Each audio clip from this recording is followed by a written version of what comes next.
Hello, everybody, and welcome, and thanks for joining us today. It seems like we have designers from all across the globe, California, Baton Rouge, Australia, and I'm here with Emma, and we are so grateful for you to join, and we know that you have so much going on, and just taking a moment out of your hectic, busy schedule to sit and talk with us about design business goal setting for 2020.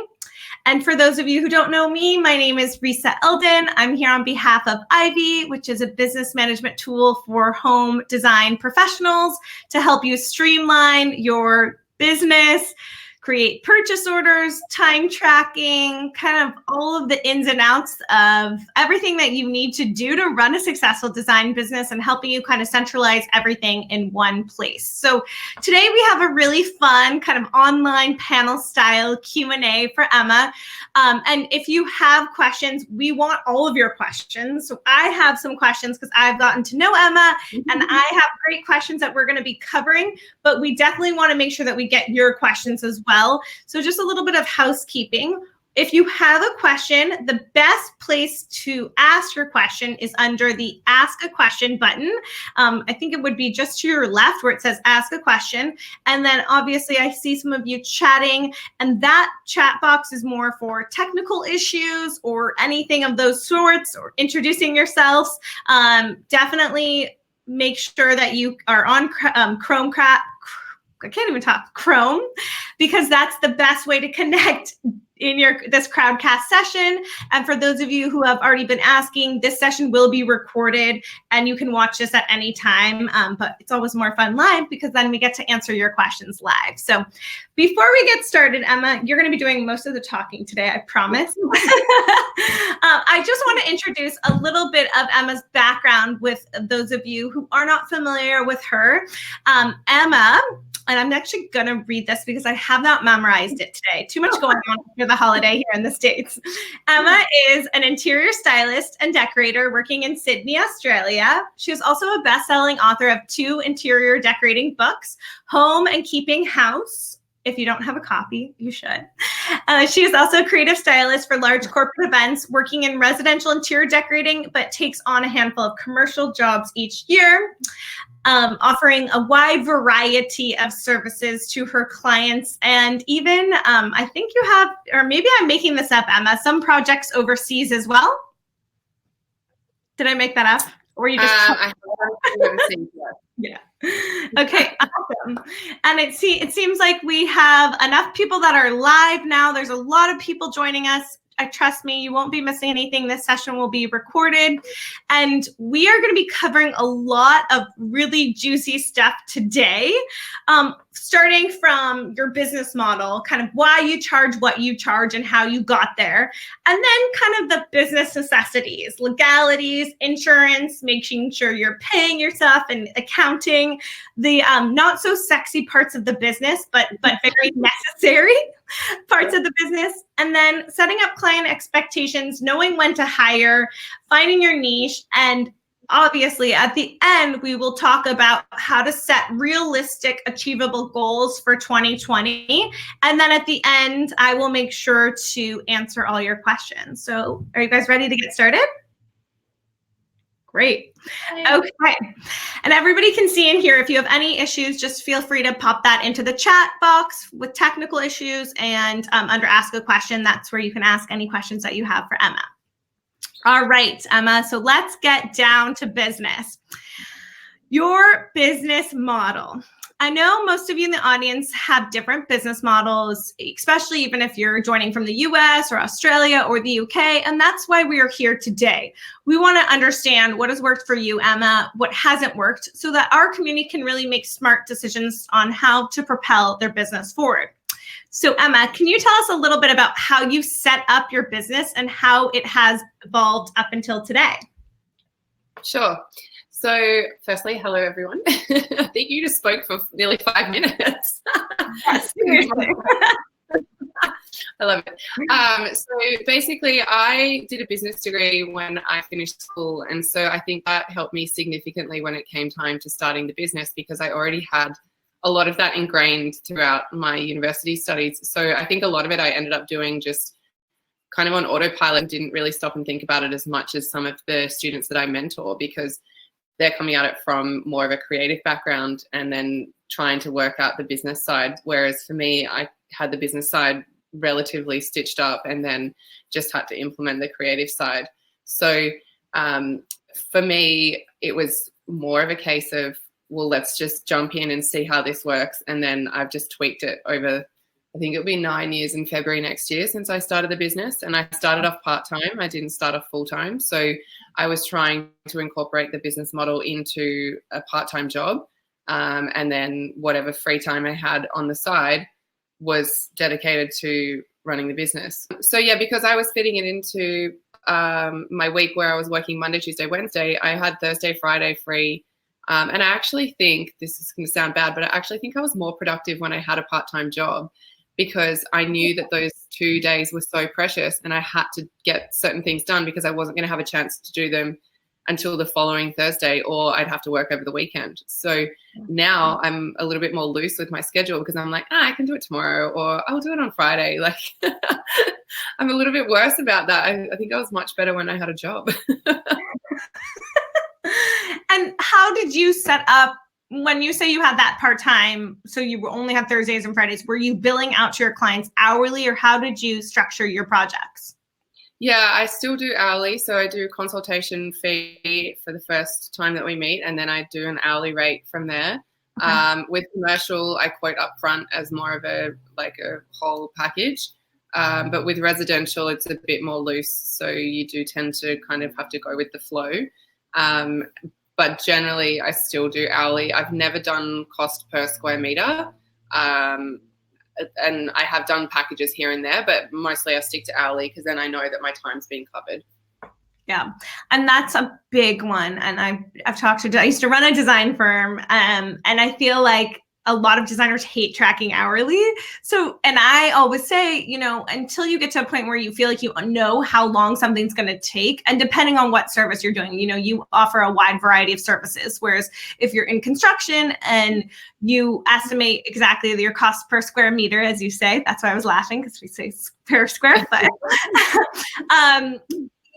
I think it's really hard to estimate that, and you don't want to burn yourself on time and hours. So what suggestions do you have to other home professionals out there that have a hard time tracking their hours and really hate tracking their hours? What's your secret?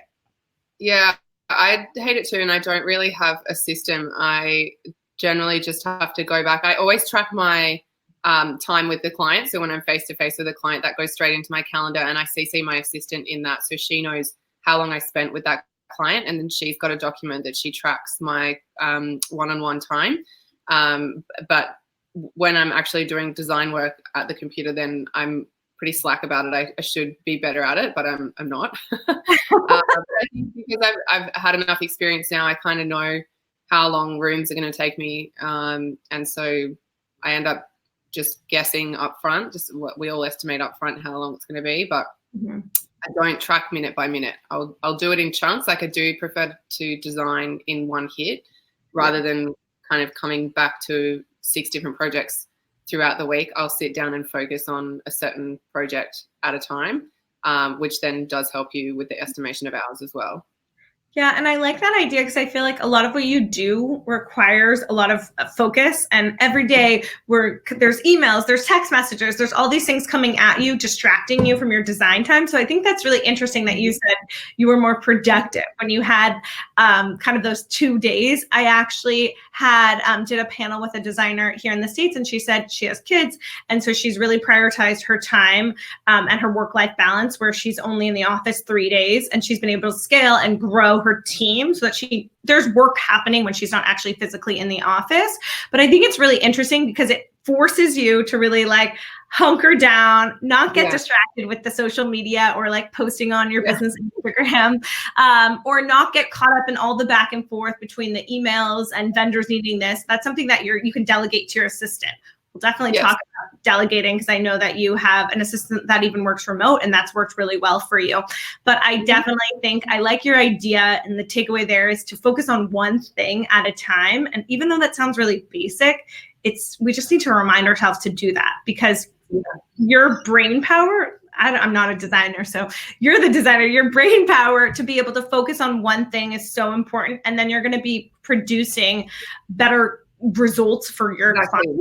And they're paying for a premium, right? You know? Yeah.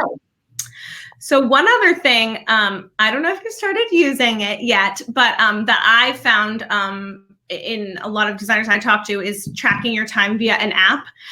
We used to do this back when we first started Ivy, where you could actually like email your time, because people like the automated, where you could email your time to this like bot and it would go right into your Ivy account. So if you don't have a physical assistant, there's also an app on your iPhone where you can like talk into it and say 3 hours client meeting. I don't know, I don't use Siri, but some people do. So I might have to show you that feature, because that might help you a little bit too. And that just saves time. I always say like saves time when you're tracking your time. Nobody's paying you to track your time.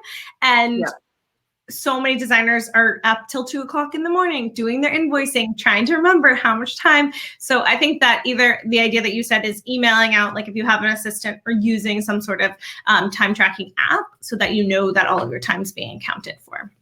Absolutely. Cool. Okay, so enough talking about time tracking. And at the end of this session, I will be doing kind of a quick walkthrough so I can show you guys how to do that in your Ivy program as well. Okay, in terms of organizing your business, so you've been running your business for 9 years, but what does the business structure look like? Do you have certain units or departments, and how have you grown and scaled your team? Oh, might have froze for a second. Can you ask the question again? Because I only heard units. Yeah. So how have you organized your team and grown and scaled your team? It was kind of organic. It wasn't really something that I went after, because my assistant came to me and said, I've seen you around and I love what you do and I'd love to work for you. This is the services that I offer and I think that maybe you could benefit from them. And I said, oh, it's fine. I don't need an assistant. Like, don't worry about it. And just, I think for about 4 months she tried. And eventually I got to the point where I was like, you know what? Actually, I'm so snowed under with stuff that's like admin related, that's wasting my time and not allowing me to be designing fast enough. So I said, fine, you can do some work for me. And then I was like, I'll give her the crappiest jobs, because that's going to really test if she does want this job. And I think that was 4 years ago now. She's worked for me for many years, and she's been the best thing for the business, because it's freed my time up, and she's learned so much in the meantime as well. She now works for another designer. So she just works between the two of us throughout the week. And she just puts her time between whatever the other designer needs and what I need. And it works really well for her, because she's able to work from home and she can call her own schedule. And she's been able to quit her part-time job that she was doing in childcare. She quit that probably 2, maybe 3 years ago. So yeah, and then the next person that I hired after that was another person that emailed me and asked, can they have a job? And she ended up doing all my marketing and PR for me. So wow. Okay, so you got really lucky. So I don't know if that's common. Did they just see kind of what you were doing on Instagram, and that's how they saw your website? Okay. Yeah, they saw my Facebook page was my assistant, and then Alicia, who does my PR and marketing, she found me just through the industry, just through another supplier. Okay, fab. So I think the one thing there is have a really beautiful Instagram, a really compelling Facebook page, not only to compel and get your clients to sign up with you, but also to find people that want to work for you. Because then if those people are approaching you, you know they're really ambitious and they're really big go-getters. But how did you when you first hired on your assistant, how did you feel okay delegating? Because I know that a lot of designers have a hard time, and maybe it's because you didn't delegate the design and you delegated more of the admin. But what did that feel like, and what kind of advice could you offer to the audience? Yeah, I didn't let my assistant email clients for the first probably 12 months that she worked for me, because I just wanted to manage that whole communication, and now she emails them, and she is probably better at it than I am. You trained her well. She's got amazing customer service, and I have so many clients that I'll see and they'll say, oh, she's been so helpful and she's so lovely and she's so kind and patient. And I'm like, yeah, you're lucky you're dealing with her and not me. That's taken a long time for me to let go of control, and she didn't do any design work for the first 2 years that she worked for me because I wanted to do it all. And then eventually she proved herself, and I gave her little jobs here and there, and she's been amazing. And now she does a lot more for me than she did initially. And I feel confident that I'm the type of person that if I ask you to go and do something, I expect you to go and do it. And I don't want to be the one checking in and making sure you've finished that task. I'm a firm believer in delegating and then just letting the person go. And she works really well like that. And she comes back to me, and I never have to remind her to do anything. She's got her own system and process that she works on and tracks everything. So she knows what she needs to keep me up to date on. So round 2, we need to interview her and see what her systems and processes are, right? Systems and processes that I've given her. So. Okay. Just making sure. And the wild thing I think that's really cool about how you work with your assistant, Emma, is that she's actually remote. So you're in Sydney and she's in Melbourne, right? Yes. And a lot of designers have a hard time. I've seen some designers work with these virtual assistants, but I haven't seen somebody have as much success and luck that you've had with your assistant. So how do you use, how does that even work if you're not seeing her? Do you guys set up like once a month? Do you meet in person, or how does that work? Yeah, so, and that was one of the reasons why when she first emailed me, I was like, oh no, you're not even in the same city that I live in. Like, this would never work. But I had worked with some VAs before that were doing some blogging and like just some financial admin stuff. And I thought, oh, well, I do need help with a lot of the stuff that doesn't need to be client facing. So maybe I can delegate some stuff to her online and see how she goes. And I mean, my job is not location dependent. Obviously, when I'm meeting with a client, it's location dependent, but that's maybe an hour or two to meet with them. And then I can design their homes remotely. It doesn't matter where I am. I could be in China. So it's not been, the only time that's an issue is if I have an install and I need to physically be in the house to be unpacking boxes and coordinating deliveries. And obviously I'm the only one in Sydney. So that's when I call on other assistants that I've used in the past that freelance, and they help me with physical installs. But for the most part, what my assistant does for me is mostly online. So we have phone calls or text messages. If she needs to urgently contact me and I'm not at my desk to check emails, then she knows to text and get an answer. But she's across my calendar as well, so she knows where I am. She knows if she doesn't hear from me that it's because I'm with a client and I'm at a showroom or something like that. So she generally knows where I am each day. That's awesome. Okay, so you have an assistant, and then you have marketing and PR, and then you have some freelance assistants that help you when you have your day on installs. What about bookkeeping and that kind of stuff? So I have an accountant that I pay a monthly retainer, and they manage all my bookkeeping and accounting. So I have pretty much nothing to do with that. I also have a financial planner. You glazed over that so quickly. That's what most designers struggle with. I like it. So the key, I just want to reiterate that to everyone. The key is delegating these things. And I'm going to keep repeating the word delegate, because that's what's going to help your bottom line. And that's what's actually going to help you make more money and grow and scale. So number one, how long were you in business before you got this bookkeeper that does everything financial for you? It was pretty early on. It was the first thing I outsourced because I had a bad experience with an accountant who told me that I owed double the amount of money to the tax office than I actually did. And I questioned them for about 3 weeks before she realized that she was in the wrong. Okay. And so from that moment on, I was like, okay, I need to hire someone that I trust. And I know that, I was the one that picked up on her problem, but there's probably other areas that she's dropped the ball on as well. So that's when I just went and found my current accountant, and that's been probably 6 or 7 years that I've been working with them. And that accountant specializes in interior design, or does she? No, they don't. They specialize in women in business, but and I would say most of her clientele are females. But they don't. I think they have a couple of other interior designers on their books, but for the large part, they've got a huge range of different clients. Okay, great. And that varies again according what country you're in, because some people will say I tried working with a certain accountant and it didn't work, and then I went to somebody that really understood. It really depends. And that's what's so great that I heard you say is like one of the first things that you outsourced was something that you knew you probably weren't the best at. Actually, in your first case, you were good at it because you caught the air. But let's say for you to help grow and scale and get into your books and all the other aspirations that you had, you knew that this was something late at night. You couldn't be crunching numbers in Excel spreadsheet or in a business platform like Ivy. You needed to delegate that.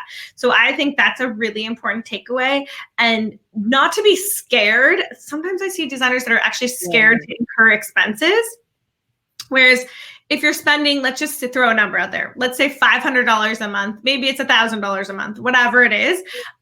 It's going to be an investment towards your business, right? Yeah. And it's a necessity. It's not like marketing is maybe something you can cross down the line, but that bookkeeping, the administrative, the numbers, and this helps you. Does your accountant give you kind of a weekly or monthly report so like you know where you're standing, you know what comes in, you know what comes out, you understand your gross profit margin, I would hope?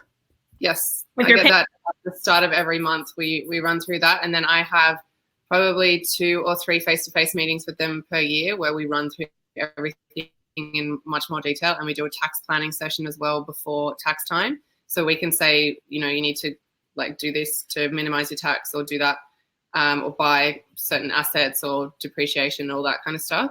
But yeah, for me to justify the cost of her, I sat down and worked out, well, if I pay myself X amount per hour to do design work, and if it's taking me, you know, 7 to 9 hours a month to do the account keeping work, if I had to pay myself that much, that it ended up being like probably triple what I'm paying the accountant to do it. So I was like, well, that's a no-brainer. If I can sit and do more design work in that time, why would I sit and do accounting work?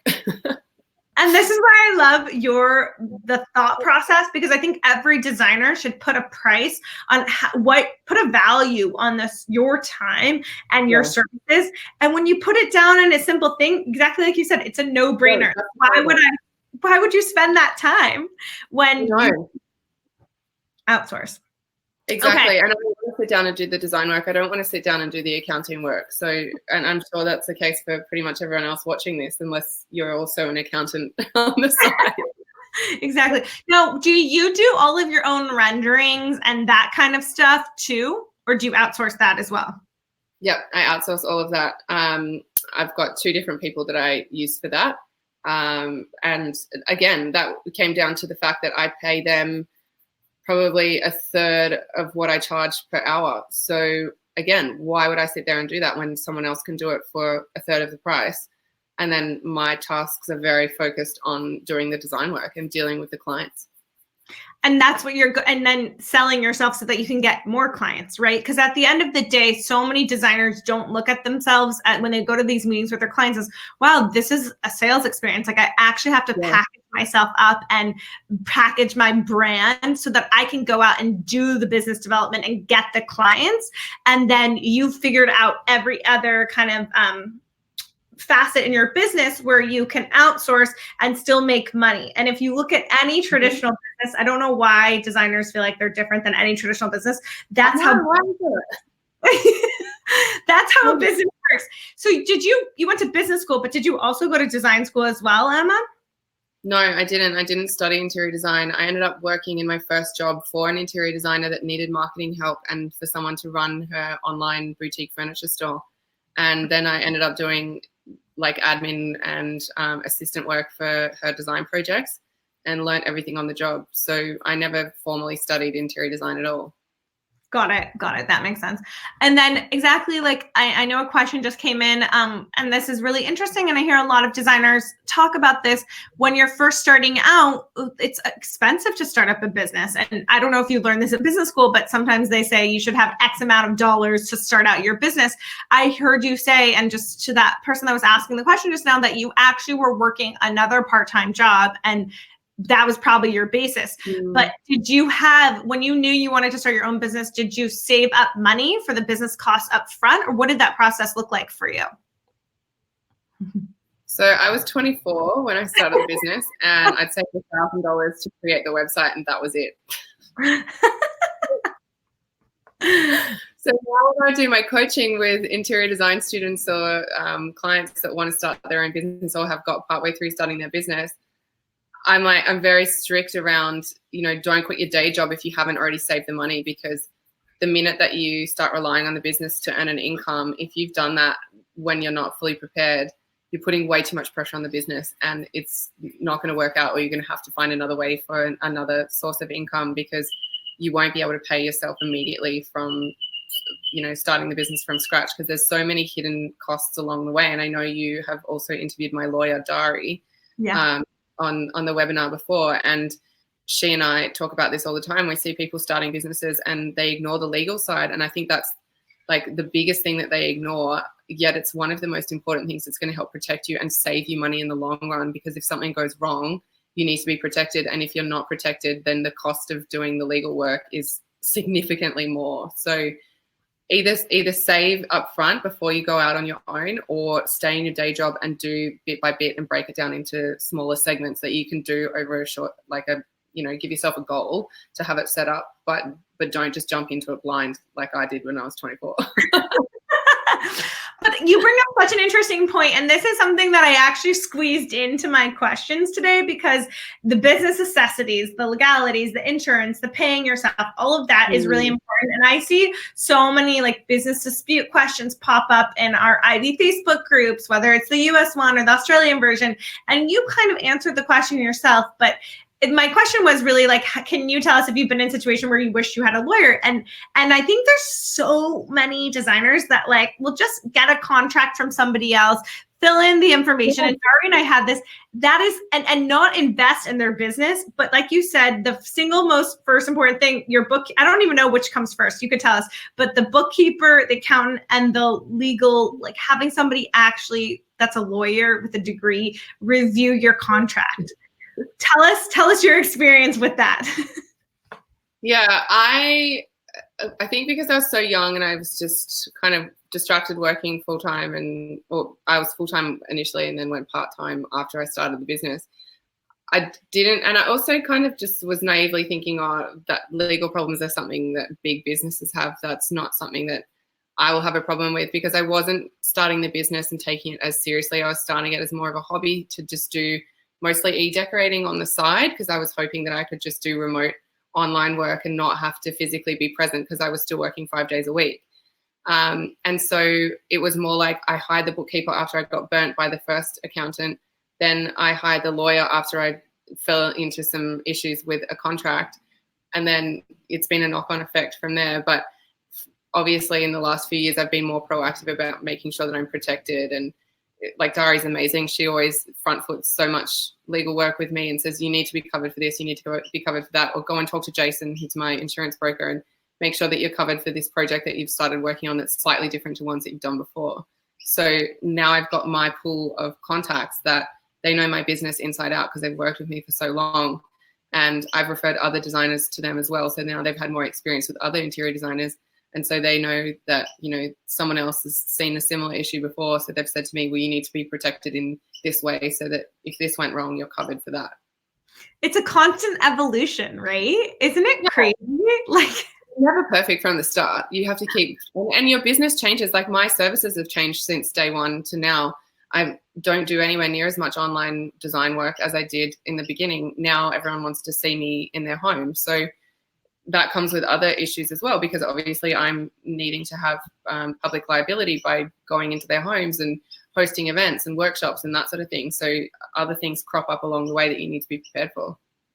Yeah, and that's something that you glazed over like it's normal, but I just want to so for a second, and you said this word, and some designers don't even think, they've been in business for 10 years, business insurance, okay?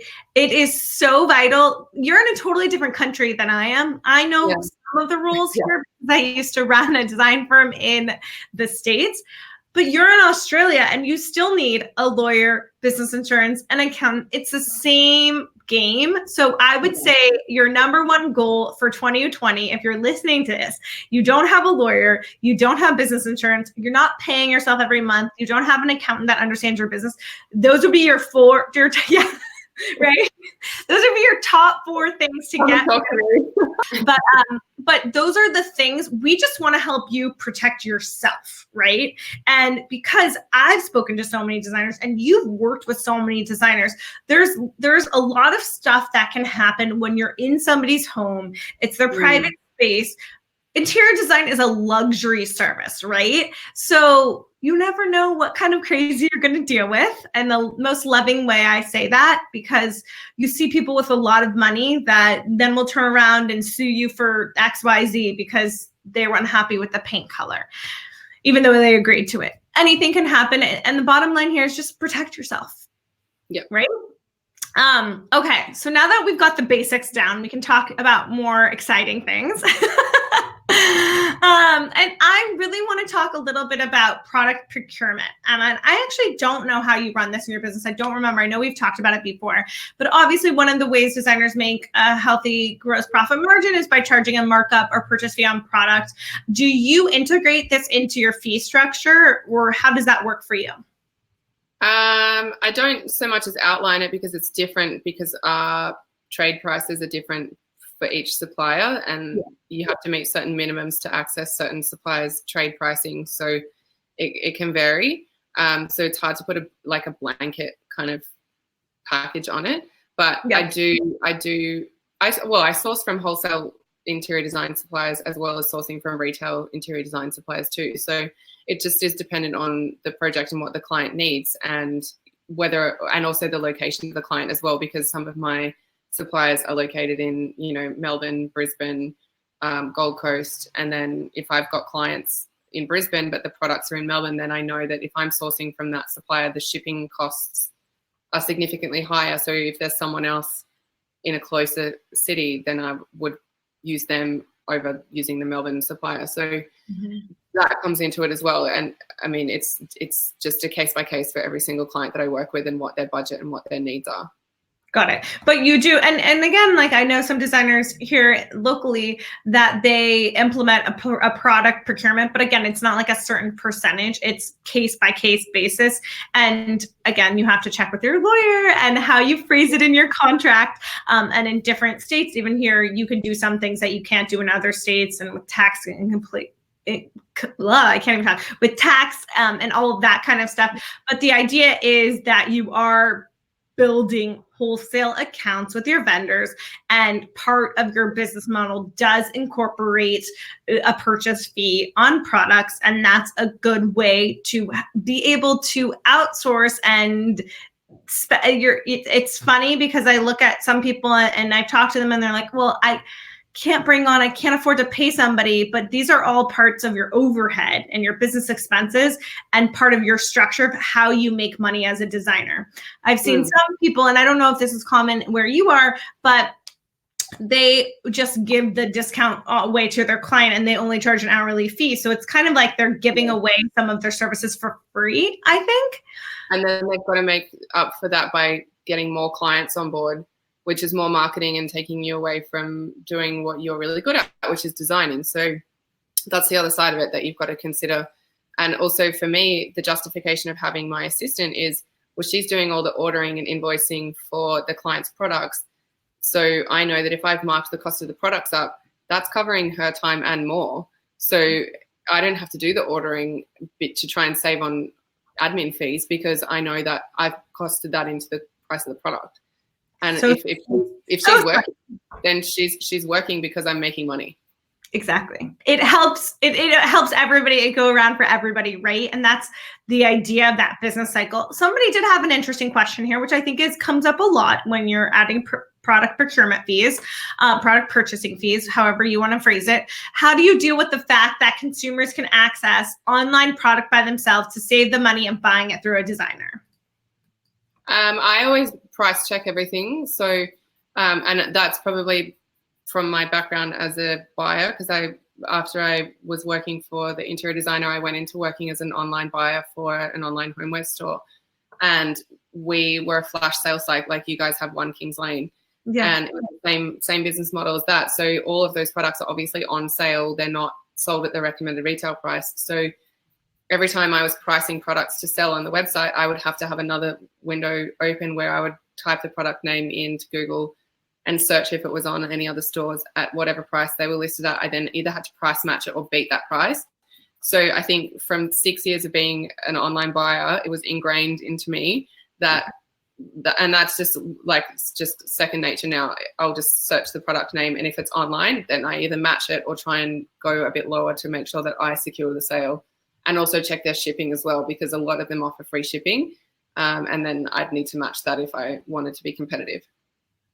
Yeah, I worked at One Kings Lane, so I have the same background as you. And I think not everybody has that mentality ingrained in them, but I remember when I was purchasing products for my clients, just doing a quick check online. Like, I don't know, Amazon and all these places have it ingrained in people's brains that shipping is always free, but furniture is different. There's white glove delivery. And I think that there comes into play a little bit in the beginning of your onboarding process with your client, Emma. Do you have a conversation with your client? Do you have a welcome packet? Do you have an expectation sheet of how that works with your client so they understand the types of services that you're bringing them and why they're hiring and why they're bringing you into their home to design their space?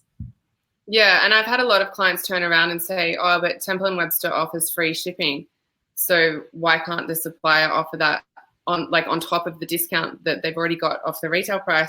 Yeah. And I'm like, from my background, and you would know this as well, Temple & Webster has costed the shipping price into the product margin. They're hiding it in there. It's not that they're absorbing the $160 to get the sofa from Melbourne to Sydney. That price is taken into account in the pricing of the product. So I think that's another thing that I spend a bit of time with clients, educating them on how the retailers and online retailers price their products, because a lot of people just look at that at face value and go, oh, but it's free shipping.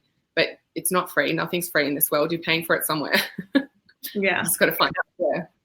Yeah, and I liked that takeaway there is client education, right?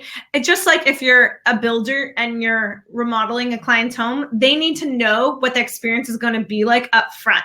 So if that means for you sitting down with your client after they sign your contract and going through line by line of a welcome packet that you've put together, and explaining what that means in detail, because at the end of the day, you don't really want your clients shopping you. You know that. Right. Everybody can go to Google. And somebody asked in the chat right now, is there a program that can help with that, or did you just do it through Google? And no, you just have to search the product name through Google or do a reverse Google image search. We used to have clients doing that for the online store, and they would, I don't know if anyone is familiar with that tool, but you can save the image of a chair or sofa or whatever it is that you're looking at, and then go to just Google reverse image search tool or whatever it is. And you can drop the URL or the image that you're trying to find into that link, and it will spit out all the websites it can find that image from, and then you can see the price. The internet, technology can be your friend, but it can also not be your friend. But I do think, again, and this comes up so much in the Facebook group, of just that basic education so that your client isn't shopping you, so that your client isn't reverse Google imaging you. And I like how we said reverse Google image. And I think like that's the key to the game is you are a business and you need to be one step ahead. Right? Yeah. Okay. So that's product procurement. So again, if you aren't charging a fee and you're doing the procurement, when you do like the project management and the install day, are you still charging hourly for that, or is that like a day rate? I do day rates for styling if I know that I'm going to be there on site for 8 hours. Okay. Got it. I'll have a day rate for that. Got it. Okay. Fabulous. Okay, and then I just wanted to talk a little bit about pivoting your business, because now you said you've been in business for 9 years. That's a long time. I'm sure your business has evolved, you've hired, you've scaled. What does it look like now that you've kind of built your core team? And have you leveraged the support of any type of mentors throughout your design journey? Yes, I've had multiple mentors. Some I've paid as coaches and some that have been just other people in business, male and female, Okay. that have different backgrounds. They don't necessarily come from design backgrounds. Okay. And they've all been an amazing source of help for me. Networking has been incredible for not only finding clients, but also just connecting with other like-minded people that share the same ups and downs as a business owner that, you know, your friends can't relate to and or your family's sick of hearing about. So it's nice to have those people that you can vent to when things go wrong, or that will celebrate you when things go right. That your friends might go, why are you celebrating that? And you're like, do you know how long I've struggled with that problem? And it will seem insignificant to someone else, but it might be like a tech problem that you've had for ages and you don't have an IT department to go to solve that problem, and you've worked it out and you're like, yes. I've got to tell someone about this. Yeah, no, that's awesome. And in terms of mentors, how did you find those mentors? Was it people that you connected with through Instagram, or were they specifically in your industry? What did that look like? No, I haven't really had too many mentors that are specifically in my industry. I've tended to go for, like, just found other females or males in business that I think are doing a really great job in whatever industry that they're in. Because business is business. There's still so much that's in common with, you know, a plumber or like anyone else, really. It's not necessarily that I need to find other interior designers. And also I'm quite wary of the fact that you don't want to go to an interior designer that you look up to and say, teach me everything you know, because obviously they're not going to feel like doing that. And I do have a lot of people asking me similar questions. And so I know what it feels like when someone says, oh, can I take you to coffee and ask you like a million questions about how you got a book deal. And it's like, well, I didn't have anyone to ask about that when I was doing it. I just kind of worked it out for myself. So, and now I can definitely afford to buy my own coffee. So why should I go out for a free coffee and give you all of my information for free as well? So that was kind of how the mentor program started out for me, to be offering the mentor program back to other students, because I had so many people asking, and I was like, I don't have enough time in the week to go to all these free coffees either. And so it was more beneficial for me to create a program to be able to help people in more of a structured setting, and reach all of them in a larger format as well. But for me, a lot of my mentors are people that I've met through networking. I've got a girl gang, we call ourselves a girl gang, of 5 or 6. I think there's 6 of us in the group. And we're now spread out all over the world because some of them have moved countries. But we initially met in Sydney, and we all run very different businesses, but started at a similar time to each other. Okay. We call on each other for support whenever we feel we need it. And we socialize together as well. So it's become a friendship group as well. I like that idea of, it doesn't necessarily have to be in interior design. Yes, there's a networking and going to events. In the States, there's a bunch of events. In Australia, there's a bunch of design events that you guys have happening all the time. And that networking and speaking to people and understanding how they're running their business, rather than asking for advice, but you give and you get. I feel like that's a really great way to build a network, but also looking even outside your direct circle and going to other technology events or women in business events, or that kind of mentorship in that way. But I think it's really important, because like we have the Facebook groups in the States and in Australia, but it's also like, I see a lot of people asking, but it's also like giving too. So it's a give and get kind of process. And I think that that's more, whereas I've seen people get frustrated where they're like, oh, you're knocking off my designs. We really believe in that kind of community over competition aspect, whereas you're sharing lots of good advice with us today, and we are so appreciative. And hopefully, because you're giving, you will get back in return. It kind of makes the circle go around. And I think, right, networking for some designers, if you are creative and you are a little bit more introverted, is a little bit hard to like force yourself out of your design studio or if you have an home office, and go out there. But like forcing yourself, setting a goal for 2020 of going to one networking event per month will help you propel your business forward. There's nothing negative that can come of it unless you're going to like a super boring networking group. But there's meetups, there's ways to find these events if you really put the energy out there. Yes. Okay. And I know we talked about this a little bit. I know you track your time, and I know you said you were better at when you had the 2 days versus the 5 days, but because you've been in business now for a long time and you started your business at a super young age, what are there any takeaways that you can give us in how you manage your time and the habits that you've learned along the way, other than we've talked about delegating, of course, but then you still have your day-to-day stuff that beyond stuff that you can't delegate. What does that look like for you, and any tips and tricks for the audience? Yeah, I'm the type of person that works really well under pressure. So if I have too much time up my sleeve, then I will procrastinate like there's no tomorrow. And I think that's like my way of waiting to get down to the wire and then being like, oh shit, I have to finish that project, and then work really hard on getting that project done.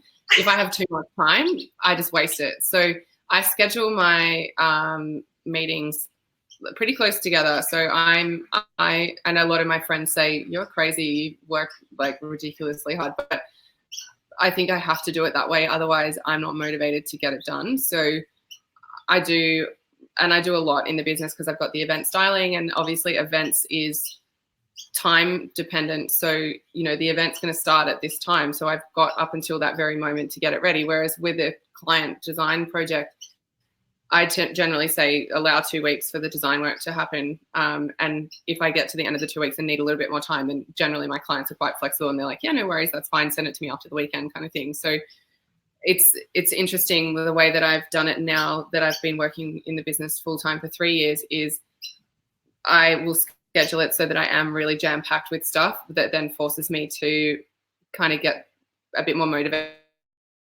with the way that I'm finishing work. So I do the client consultation and I'll then do the design work and then fit everything else in between that. And then, yeah, like I'm always saying yes to opportunities as well, because I'm a firm believer in saying yes and working it out later. So that actually is a good segue into my next question, is your target audience, finding your niche. Who are your clients, and how did you figure out who your clients are, and how do you make sure that you appeal to them specifically? Or do you kind of take on, since you have different businesses within your business, do you take on everybody? Do you say no to people? What does that look like for you? Yeah, I definitely say no to people. I say no to jobs that are either too far away for me to travel to, or they're not the right fit design wise, because obviously I have certain design styles that I prefer to do and know where to get those products from my suppliers, because that's the designs that I kind of gravitate towards and do the most. Whereas if a client came to me and said, can you do my house to look like the Palazzo Versace Hotel on the Gold Coast, which is like really ornate, lots of like gold and black, that's not my style at all. So I am quite happy saying no to clients whose style don't fit with my aesthetic. But I find that most people pick up on that based on my Instagram profile and my website and what that says. And so the people that are drawn to me are more attracted to the styles that I do anyway. Yeah. But it does come up occasionally where I have to say no to those types of things. With events, I'll say no to the ones that have too small a budget or too tight a turnaround that I can't fit with my schedule. But for the most part, I try and make it work. If it's something that is of interest to me, or it's an opportunity that will get me to the next level with that client, then I'll say yes to it and work it out. And I like that idea. That's a good takeaway for 2020 for those of you who are setting your goals for next year, is it's okay to say no to a project. And even when you're first starting out, Emma, did you say no, or did you kind of take on all of the projects that were coming your way to build your portfolio? I said yes. And I've also, like, certain times this year where I've said yes to a project that may have been like a favor to a friend of a friend. And I've felt like I've had to take it on because it's been referred to me by someone that I respect or have worked with in the past. And it's always those jobs that end up having something go like hideously wrong, or you end up having a really tense relationship with that client and you're like, I knew from the start I should never have accepted this. So going with your gut and trusting your instinct is also something that's really important as well. Yeah. Okay. So that's the key takeaway there is it's okay to say no, even if you're just starting out. And even if it's a friend of a friend, those are actually, like you said, I can't tell you how many designers tell me that you say no. And my partner is actually a builder and he gets referred all the time, like to jobs, and it's a friend of a friend. And it's like, thank you, but no thank you. And let me refer somebody else to you, because there's kind of some things that can be too sensitive. As well. I had one of my friends is an amazing interior designer, and she contacted me a couple of weeks ago and said one of my really good friends needs some help with her master bedroom and her lounge room. And she said, I love her, and so I'm going to refer her to you, because she said if I take on the work, it'll end up getting in the way of our friendship. And she said, I respect my friendship with her too much to do that. So would you be able to do the work, because I think you'd be the perfect fit for it. And I was like, I really respect you for having the balls to say that to your friend too, because it's hard to stand up to your friend and say, I don't want to do that work for you. You want to help your friends where you can. But I think that was amazing that she said, no, I'm not going to do it. I'm going to put our friendship first, and I'll refer you to one of my other friends. Yeah, drawing that line and setting that boundary is so critical. And learning for you as well, I think. It feels nice to say no sometimes. Yeah, exactly. And you don't have to say yes. But I think also what's nice is being able to build a network of designers in your area. And somebody was asking earlier, like, how much do you charge for your hourly rate? I think somebody just asked that question that's just starting her business. But like the best answer to that question is like, build a network of designers in your community that are willing to give and get advice. And even though you're just starting out, like that base number, I could tell you $225 in San Francisco, but it depends the level of design. Everybody's going to have a different price. In LA, it's going to be different. In Sydney, it's going to be different. In different areas in Sydney, it's going to be different. So there is no real answer to that. It's really about building a community and establishing your brand and your presence. And like you said, that somebody that wants that hotel style, whatever, that's not a good fit for me, but here's a list of 4 other designers that I think might work for you. And then hopefully the circle will go around and come back to you and somebody will work. Yeah, exactly. Okay, so I hope I answered your question there about the hourly rate. I did want to talk, as we're wrapping up, Emma, a little bit about goal setting for 2020. How do you personally make your goals and set your goals and make sure that you're actually accomplishing them and that you're accountable for your goals? Yeah, because it's really easy to set goals as a solo business owner and then kind of spend the next 10 months of the year just going, oh, I'll get around to it. And then October comes and you're like, I wrote those goals in January and I haven't looked at them since, because no one's checking. Like you know, if you're at work and you're given a to-do list, someone's going to know if you haven't done something on that list. So I always make sure that I have someone that keeps me accountable and that I write my goals. I actually have a few. One is a friend, one is a mentor, and one is someone I pay. So I have a business management consultant who I sit down with at the start of the year, and we'll write. In January, I'll write out some goals, and she and I check in once a month face to face. And so it's really difficult to sit down in front of her and say, I didn't do what I said I was going to do last month.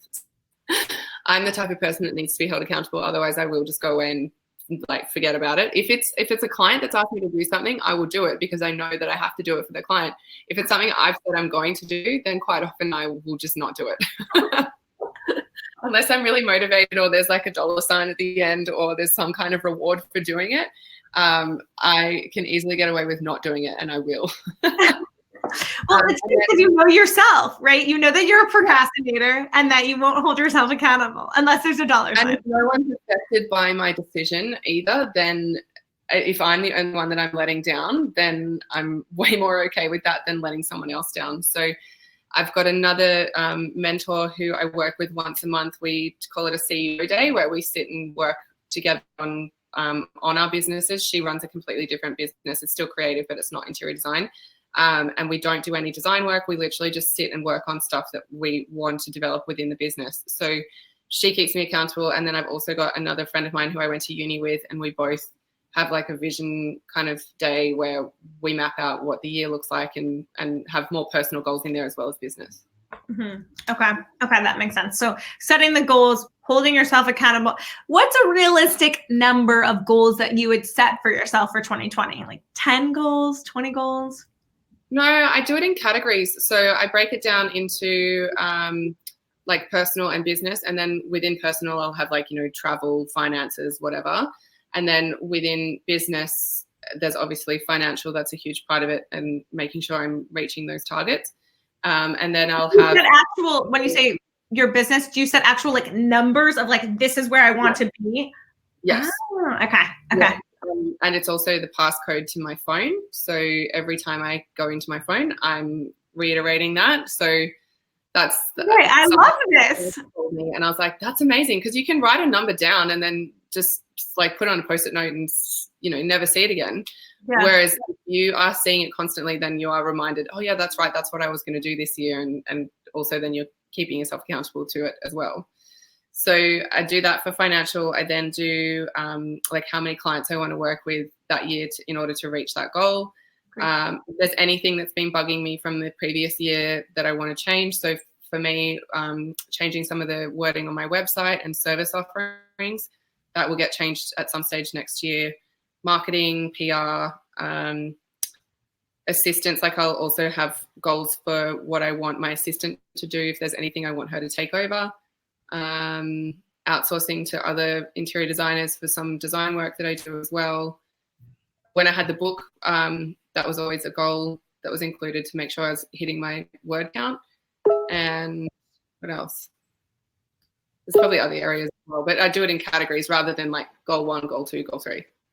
Those are really awesome goals. That's actually, I love what you said about writing down the number into your phone, because I really believe in setting an intention, right? So if you have that number in your brain and you have the number of clients, it's a simple mathematical formula, right?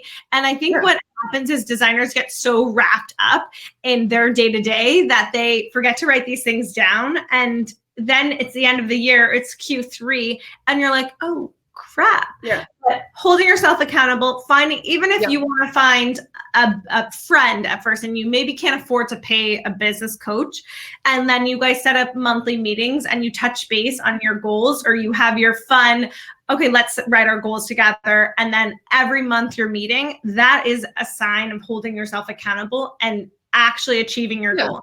And then you can review, like you said, you meet with your accountant. Maybe somebody doesn't have an accountant that's willing to meet with them in person, or they have a bookkeeper, whatever. But you meet halfway into the year, and you see where you are in terms of that number, what you need to change and strategize upon to continue to actually hit your goal for next year. Yeah, and so I have someone that does my monthly finance reports, and he and I have worked out a budget that I need to hit for pretty much every area. So I've got a budget to hit for product sales, a budget to hit for service sales, and then an expense budget as well. So he'll say to me, this is the stats for August. You were 12% over your expense budget, or you were, 40% over in your product sales, but you were down 20% in your service sales. So I track it every month and know what I need to do to change for next month, or like what can I counteract to make up for the loss the previous month. Or can I take it easy the next month? And go traveling. Time out. And I like how you said, and we can wrap on this note, but it's really important to not just set your business goals, but also set your personal goals. Because if you want to make X amount of money and you need to travel X amount of times per year for work, you also want to take a personal trip. How much extra work do you need to take? Because I don't think you can pay yourself PTO if you run your own business. It's not like you're working for a corporate company. You get paid. Oh, sorry, you guys call it annual leave. But nobody's paying you. You could take annual leave, but you're not necessarily getting paid while you're away. Unpaid leave. Unpaid leave. So how do you incorporate that into your goals for 2020 of, well, I know I'm going to have this influx of income, or I can have my assistant X, Y, and Z be working while I'm on holiday here, so that the business is still making money. Yeah, I went to Europe for 3 weeks in July, and I had another interior designer step in and do the project work. I just brought her on before I left, And then she saw the project through after I got back. And that just meant that I didn't have to work while I was away. So my assistant worked with her remotely and they managed the whole thing. And I just had to check emails every day and answer any of the like high level stuff. And then they executed everything else. Genius. I like your thought process. We're on the same page. Well, otherwise, I was thinking, you know, if I say no to this project because I'm going to Europe for 3 weeks, I'm losing out on a significant amount of revenue that I would otherwise have said yes to. So how can I make it work so that I can still earn money and be away? Yeah, very creative. Okay, and one last question on this note. This is going back to like the install day. So kind of switching gears a little bit. Do you rent storage for items as they are ready and then get them delivered to site on install day? How do you justify the double delivery fees? I don't. I get it delivered direct to the location. Sometimes I will take receipt of it myself, and I have a storage cage that I can put like a small amount of stuff into. But generally, I have everything delivered on site and coordinate the deliveries and have the supplier hold the deliveries until everything else is being dispatched. So we just schedule it like that. Got it. That makes sense. So that you're not incurring. And again, everywhere that if you're in the US, the process is a little bit different. This is what works for you based upon where you are. But I do think it's really smart, like you said, to get a storage thing where if you can't have them hold the packages and you need them to send somewhere, then you can come in at one time and install everything at once. So your clients, it's less for your clients. And it works for you so that you're not double charging. Yeah. Fab. Okay, I think that's all in terms of questions from the audience. Thank you so much. I'm going to definitely run through a little bit of the Ivy stuff. I know there were some questions that came in, but thank you so much for your time, Emma. If anybody has questions, I'll be sure to drop in your email about your mentor classes as well, because that might be really helpful. Yes, and on Instagram, you can find me on there. I promote everything on there as well. So. But yeah, if you've got any questions at all about like anything I've talked about today, I'd be more than happy to hear from you guys. So feel free to email. Fabulous. Thank you so much, Emma. I'll talk to you soon. Ciao. All right. Bye. Bye. All right. Well, that was awesome. Thank you, Emma, again, for sharing all of your insight with us. As I mentioned before, and I know some questions have come in just about Ivy and how to leverage that to track all of the moving pieces of your home design business. Let me just do a quick screen share so I can show you a couple of those things that I mentioned. And you should be able to see my screen now. Right here, you can see your Ivy proposal that I'm in. The first thing that I want to go in is show you your main Ivy dashboard, where it will show you all of your project revenues, all of your hours billed, your markup revenue, product procurement, as I like to call it, your fee for hours billed, and then any outstanding proposals or invoices. So Emma talked a lot about time tracking, and I'm a big fan about tracking your time. Even if you don't bill out hourly, Emma does, but I know some people do a fee-based proposal. I still believe in tracking your time, even if you're a builder, even if you're a designer, it doesn't matter what you are, because then you will be able to understand your overall sense of profitability. Really easy. You can do this on your mobile app. Like I said, there's a little button on the mobile app, if I can find my Ivy app, where you can actually press to, it's not popping up on my phone, but you can press a button. It's like the Siri button, and you can just say time spent at client's house, and that will automatically track it for you on the go. Super easy. You can select the service that you're providing. You can add in your client description. You can mark it billable, not billable, and you can manually add the time in, or you can have the timer start running. It's totally up to you on how you want to actually track your time within the system. But again, I love this way of managing your business because it helps ensure that you aren't leaving any time or money on the table. This is not a hobby job, as Emma said. This is your livelihood. And yes, it is a luxury service, but you need to make sure that you're billing out properly. When it's the end of the month or every 2 weeks or however you bill, you just click this little button. It will grab all of the uninvoiced time and you can generate that invoice. Really quickly, it's branded. When you set up your IB account, you put in your logo, you put in all of your company information, and then you can just send this out to your clients and they can pay you directly through the system. You can have them pay you by credit card if you want, and there is a little bit of a processing fee. They pay you. You can also take payment outside of our system, totally up to you.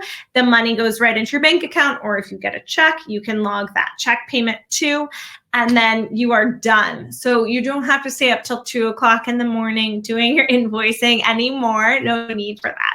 Really quick and easy. Something else we didn't touch so much upon today, but I think is really nice for you to know, is that IB has a product clipper. So this, if you have an assistant like Emma does, will allow your assistants to be so much more efficient with the way that they're putting together the proposals, collecting funds from your clients, generating pro formas or purchase orders, and then building out the schedule for that big install day. So everything kind of moves and ebbs and flows, and we understand a designer's workflow. So here I can create a new proposal.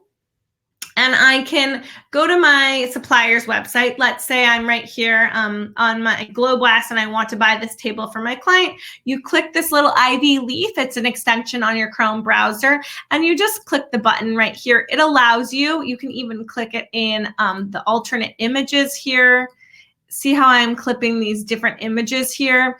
However many images, maybe you want the image in a setting, you can do that too. Really nice and easy. You can clip the product title here, the cost, you just hover over it.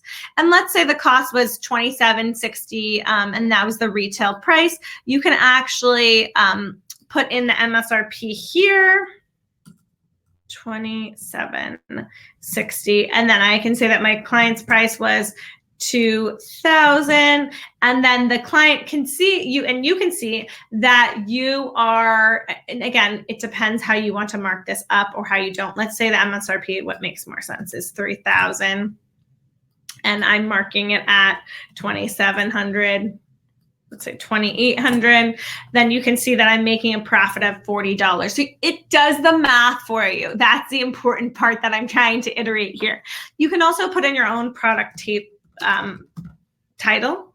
You can add your client description, all of the product codes. You can select a category here.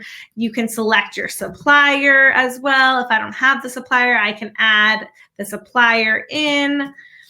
Very easy to do this. You can select it directly to a project. Let's see what project I was in over here. Big Sky Lake. So I selected it to Big Sky Lake.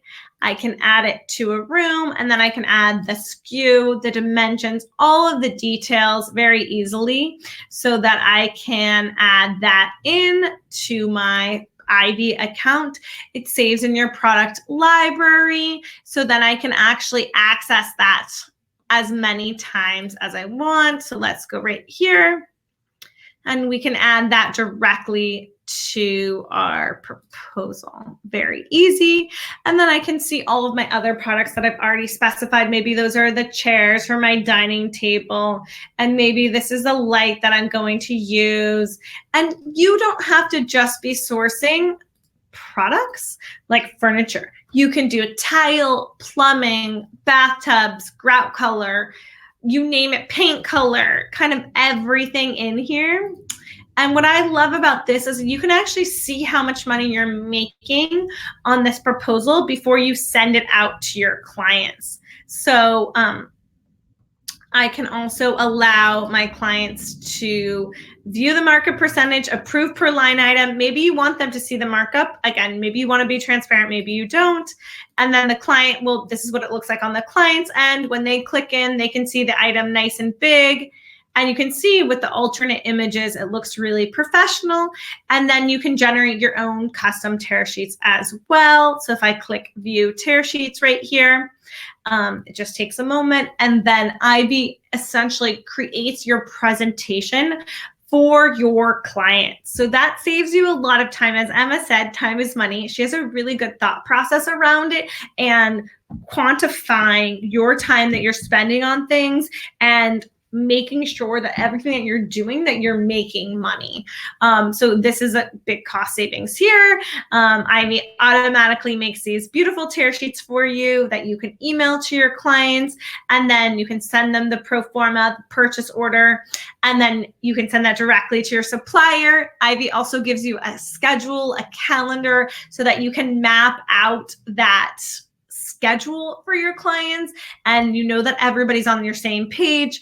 It allows you to work with a virtual assistant. Like Emma said, her assistant is actually an hour and a half flight away from her. But with using a system where everything's saved in one place helps centralize all of the moving parts of that project. One of my favorite features is this FF&E schedule. You can download it as an Excel. It kind of shows you, it's really the heartbeat, everything happening at a glance within that project. And you can even add 5 of your own custom columns here as well. Ivy allows you to save your suppliers in one place with your usernames and passwords, allows you to save your product library, which we talked about earlier with the link that you clicked from, allows you to download your reports for transactions and project payments, expenses, sales tax, liability, all of that. So it's kind of everything all in one place.